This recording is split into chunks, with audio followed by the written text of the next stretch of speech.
Broadcasting from the business capital of the world, this is the Podcast Business News Network. If you have kids, this is going to resonate, especially this one word, usually not the best word in the house, and that word is homework. Whenever you say that, I know in my house, it's usually not met with a positive, but even more so when you have a child that's going through some challenges, learning challenges, be it ADHD and such. And we're going to offer some relief, some reverse of the homework havoc and the stress that takes place in many houses. And she is somebody that helps families all the time, coaches them, is their advocate in their corner for any families dealing with ADHD and ADD and more. Karen Lowry is with us. Welcome back, Karen. How you doing today? Good. Thanks for having me, Steve. Yeah, it's good to have you here. And you are such a blessing and a resource for so many parents that don't know where to turn when they're dealing with situations connected to ADHD, or if they haven't even started the process, they have a suspicion. We've talked about that before. But let's look at homework. If you're a parent and you have a suspicion of something in terms of learning not being where it should be, what are some of the what are the symptoms, of homework, after school homework challenges that you've come across? Well, I'm pretty passionate about this because, again, ADHD is a medical diagnosis, but many of these symptoms are invisible, not seen. And I have lived this, as I've said before. I have 4 kids. They all have ADHD, but officially 2 are diagnosed. And the one that I advocated for the most, my youngest, all of the things that I talk about were things that I saw, even before he had school support. Our kids come home, our kids with ADHD come home exhausted. They probably don't remember much of the negativity that they received because they weren't able to keep up with their peers, but they know that they should, and they feel bad about it. They come home with homework that they don't maybe understand because of comprehension issues, or because they can't process. And that is not a learning issue necessarily. That is just part of ADHD. Process what is being said to do that homework. They may come home with classwork that wasn't done. And so the expectation is to finish that. So you can just imagine how overwhelming that is for this child. So this is what you have. And also you may have a child who is diagnosed, maybe on medication. Some of the meds are, starting to wear off when they get home as well. That is not, a good setting for maybe that particular kid to hop right in to do homework as well. I think that an ongoing conversation that I have had many times with parents, and for me with the school early on, was, what do I do? Do I make him jump right into homework as soon as he gets home before I can't get him back there anymore?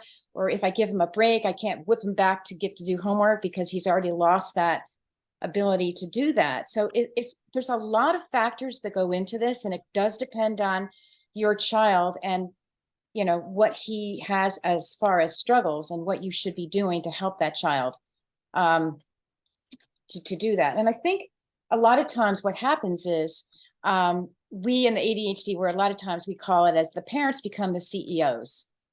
So therefore, you feel like you want your child to succeed. You want your child to feel good and have good self-esteem, and you don't know what to do.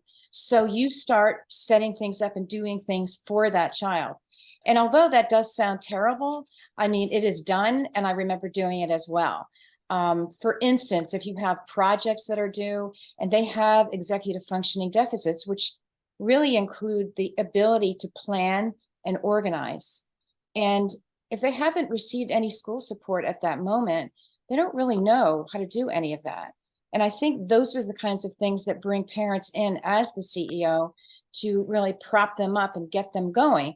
The problem, of course, is that they're not really doing it all themselves, and they're not really owning it because it's not theirs. So that is an issue. So that's not a good thing, but very understandable. And actually, I did that a lot, quite honestly, when I didn't know what I was doing either. So I think that what needs to be done, I think initially, because your question was, what do you do, right? Aside from the fact that you are now supporting your child, the problem with that is that you are not showing the school the data that they need to see to give that child support if you're just masking it with your ability to be that child's CEO. So I think it's important for a parent to realize that you're not letting your child drown. You're letting your child do what he can do and document the data that supports the need for more school support. When you talk about that data, what are we referring to? Because I know, my kids, Google Classroom lists the assignments that should be done, things that weren't done. Even the parent portal has it there. So what data would the school not have that we should be providing?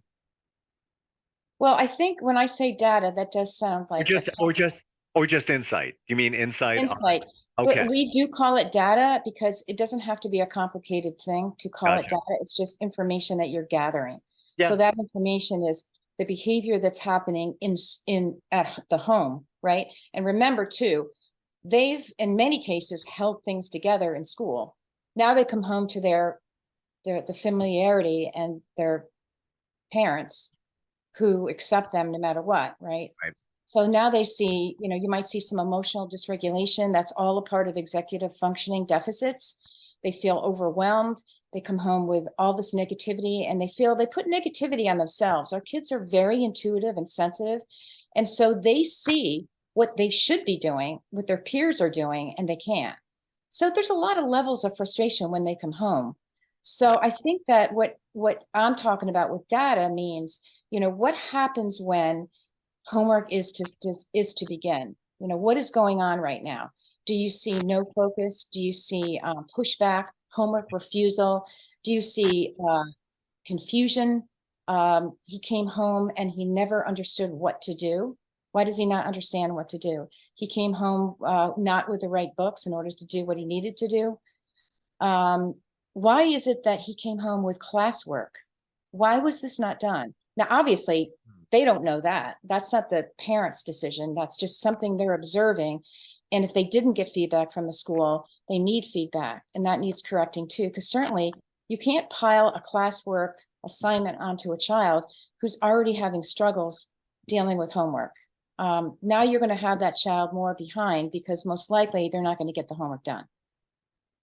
So all of that's really important. And I just think sometimes when parents don't know what to do, they feel like the only thing I can do is help my kid not look embarrassed and help my kid think he's successful. When in reality, our kids realize that they're not being successful, that they need all of this help and that they need to be able to do it themselves, but they're not going to put that all into words. You can't be an enabler.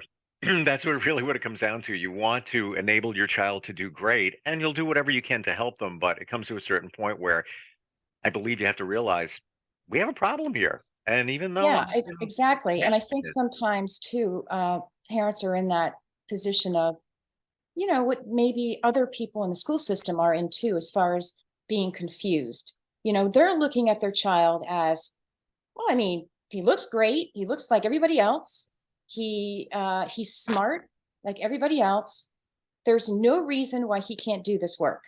And I'm telling you, I've heard that so many times from schools and parents who maybe, I mean, not those who already have had a diagnosed child and they know better of what's happening, but maybe the early diagnoses and not understanding, or maybe early on in school, the kids were fine with ADHD. And then they hit middle school and all of a sudden the world is ending. They can't figure out how to organize themselves because they have multiple teachers, multiple expectations, multiple projects, which are an absolute nightmare for some kids with executive functioning deficits. And then it's kind of like, I don't like, you were fine before. What's happening right now? Just you need to mature, you need to pull it together. And I've heard teachers tell high schoolers that, like, you're old enough now, you can do this. And that's awful because you can't mature into something unless you have the tool to get it. Once you have the tools and then you learn how to do it, then you do it. But if you don't have it, being 8 and being 12, there's not much of a difference if you still don't know how to time manage and you don't know how to organize the work that you have to do. and shame on any teacher that says that, oh, you're old enough, you should be able to. Take a look at what's going on now for freshmen in high school. with everything that's happening with COVID coming out of that and all. It's a whole new world. You went from middle school, now you're in high school. If you look at, you speak to, and I've got lots of friends who are teachers. My daughter's in high school, just started, and Okay, so it you was, know, yeah, there was challenges there, uh, for sure, because it's a whole new environment. It's almost like going from elementary school to middle school. It's a whole new thing now. Psychologically, you want to keep up with everybody else. Then, of course, social media doesn't help. All of that. When it that's comes to right. the school support, Karen, how does that? You're at this juncture now. We're centering on high school. I'm sorry, we're centering on homework and the challenges that you're maybe seeing that your kid has. What do you do with the school support? Where do you go from there? Well, it's really about the what I had spoken about previously regarding 504s and IEPs. And Okay. again, that's why you're collecting this information to put that support in place, and it may be, and again, like what I said before, the 504s, that is not special ed, that is general education, but it is to make the playing field level for that child.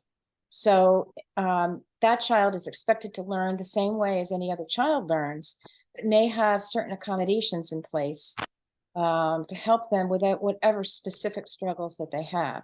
Now, Hmm. many times they're very generic, classroom seating and the homework. They might have extra time with homework. I've heard as much as a day and a half.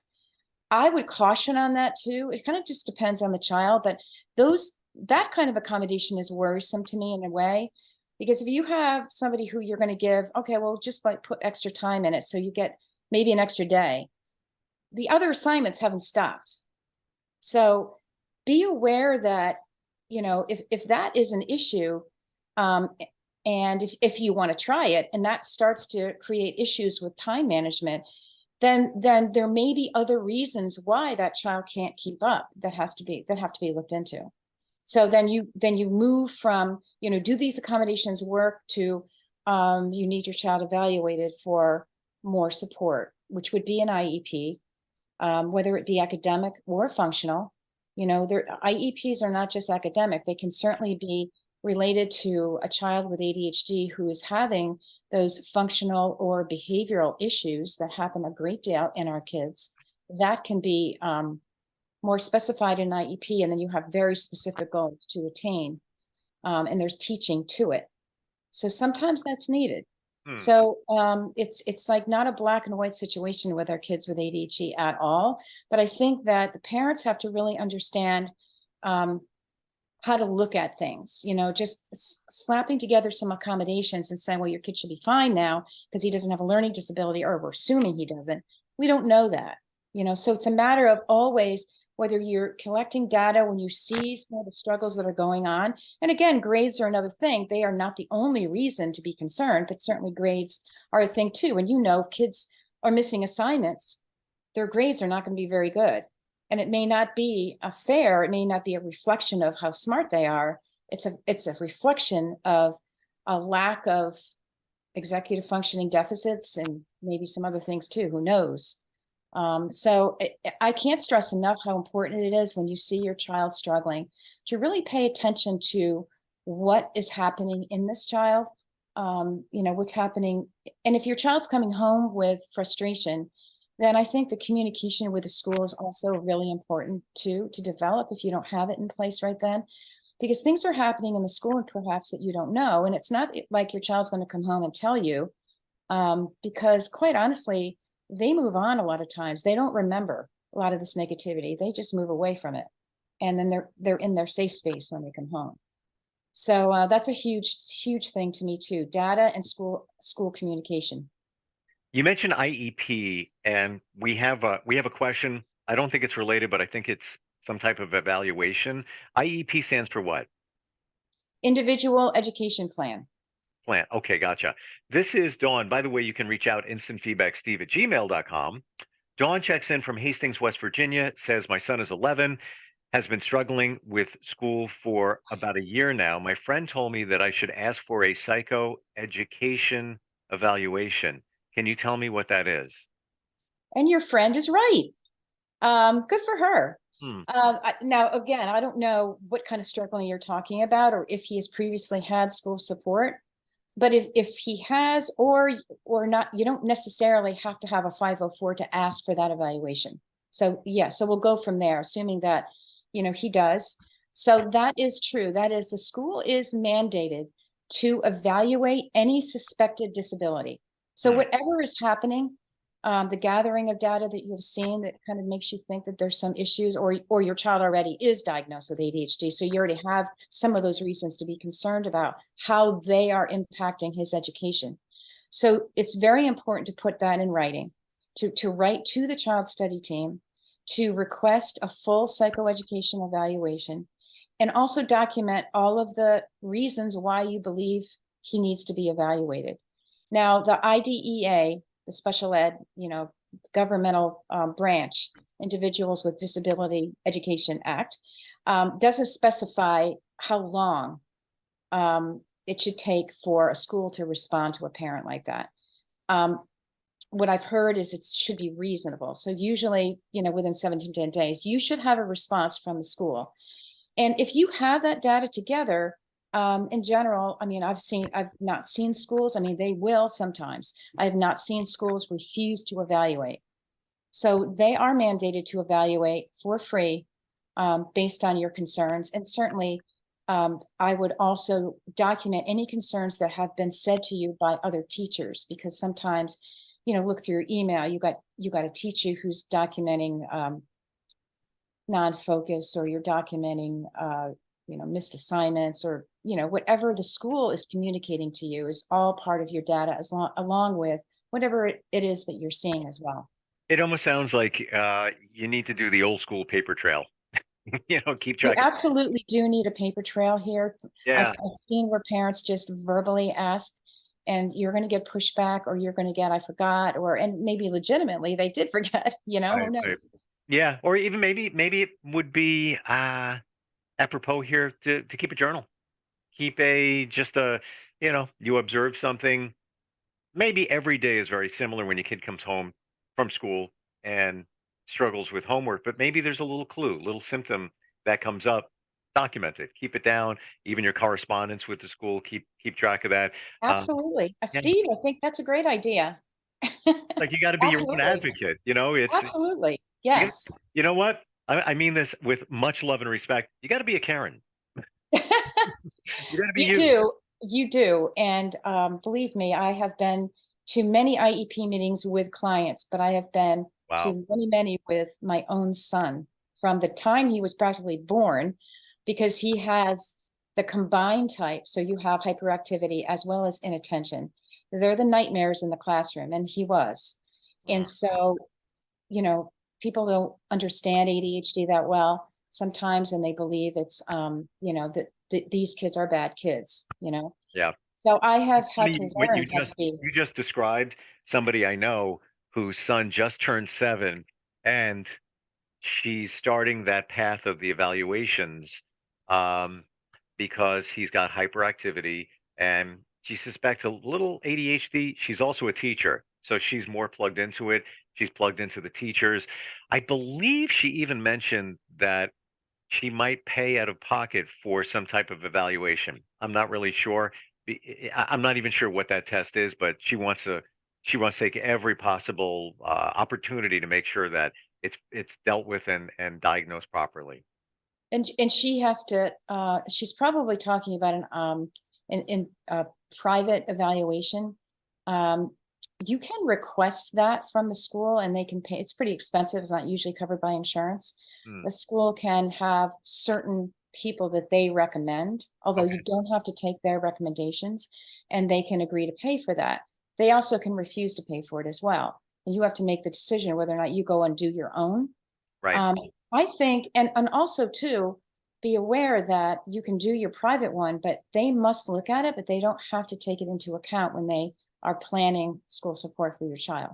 Hmm. So I kind of lean on, I did multiple private. I did do that.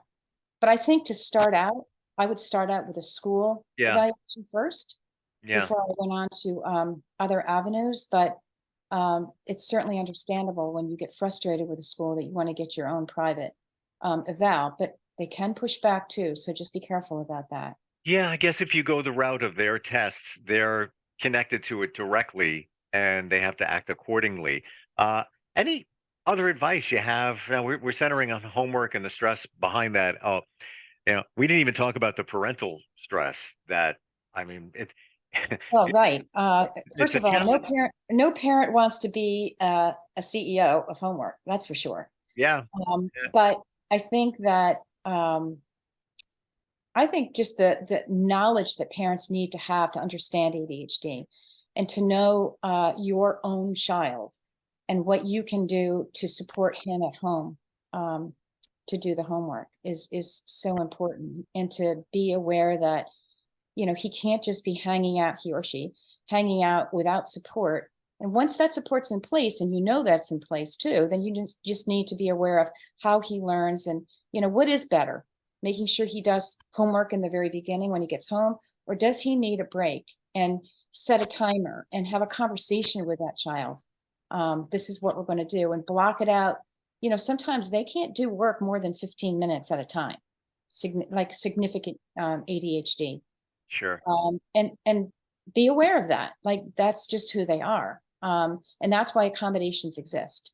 So I think that that's what you have to do. Just be aware of how they learn and support them in that way. And schedule, because they're creatures of habit. So it's the same deal whether you're doing your homework as soon as you come home, then you go out and play and do whatever you want, or we're going to take a break and right after dinner, 6 p.m., you've got time for homework, and then you can do, devices or whatever you want after that. I've always found structure is so key in dealing with all children. Doesn't matter, what they're dealing with. Right. And it's not a matter of whether, some people I think say, well, if a parent does that, they're down the road, this child's going to have to know how to do something. It's going to take longer than 15 minutes.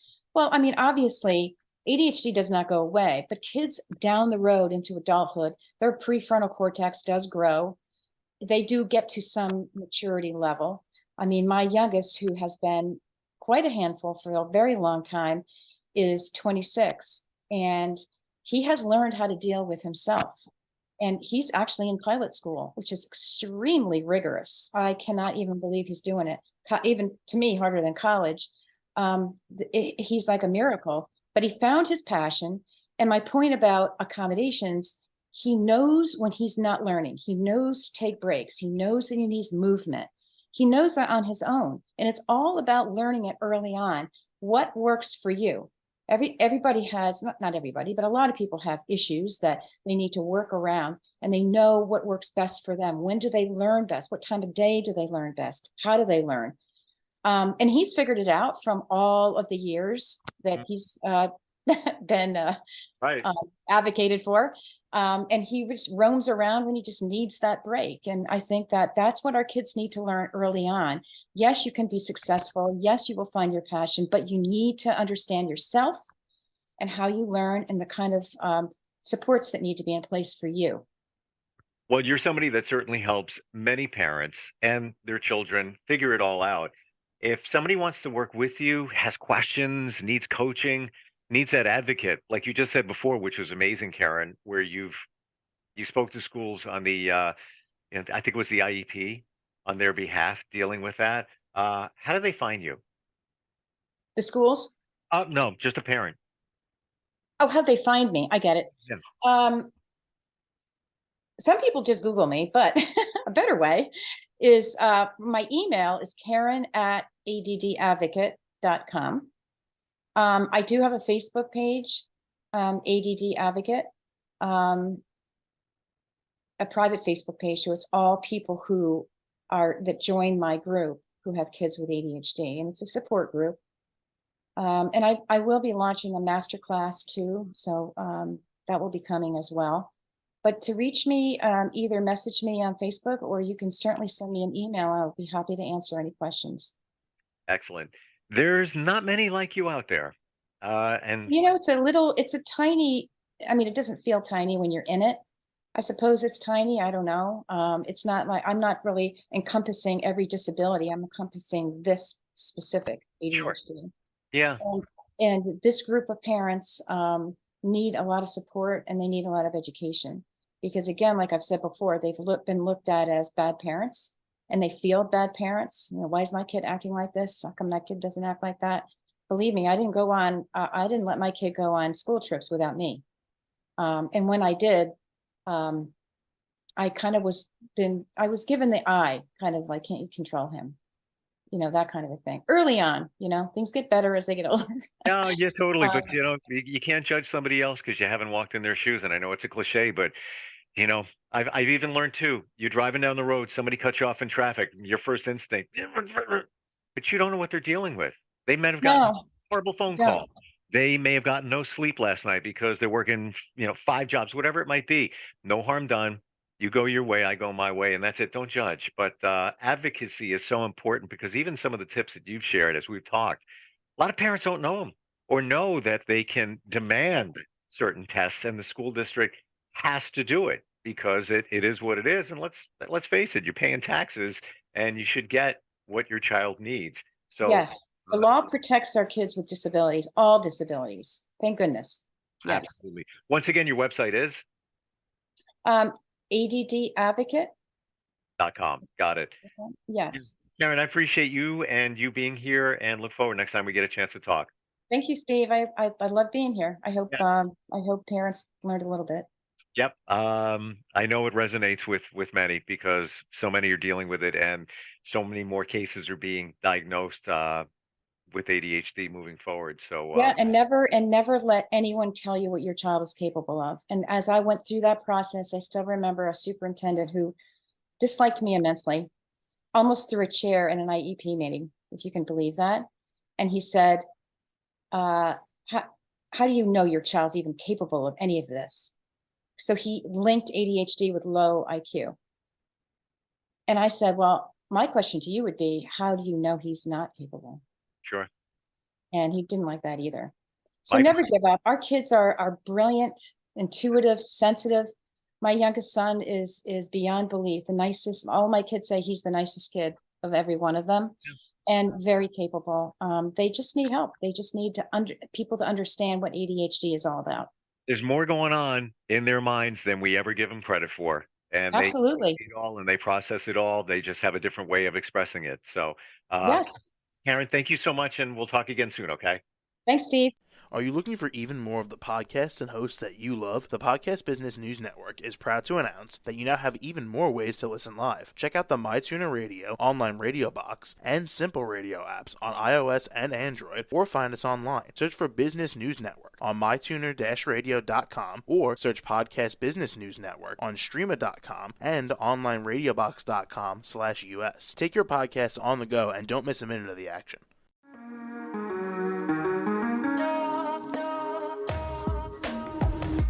Broadcasting from the business capital of the world, this is the Podcast Business News Network.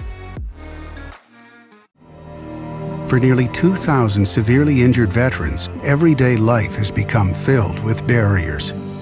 Day-to-day simple tasks can become pretty daunting. I have to carry my chair up 2 flights of steps or have somebody do it for me.